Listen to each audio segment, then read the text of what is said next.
So karon atong kuan, itong i-trouble ang laptop, atong tawuran o keyboard. Tawuran to siya og keyboard kay grounded man niyang keyboard atong testingan kay kita. Grounded niyang keyboard, so saksak na siya na siya posibilidad nga muon siya og kalit. Kasi wala siya na ako gi kuan. Kuha naman ganito chiki ana.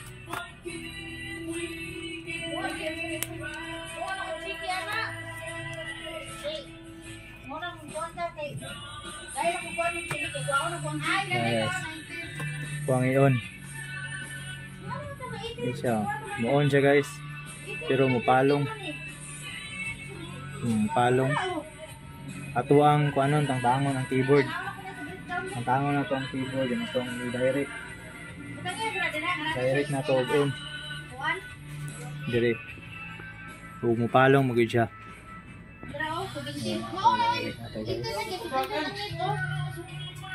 Tara guys.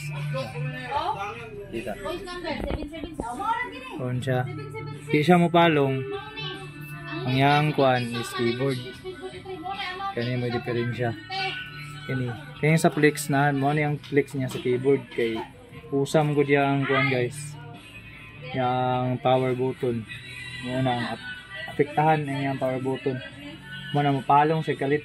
Ang naay grounded niya, balik kaning yang power button. Kaya mapalong mo siya, bulong tris.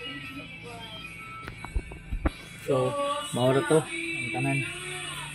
Kaya siya, kasi napalong. So, ang main nga guba niya is keyboard. Replace na to keyboard. So, bye-bye.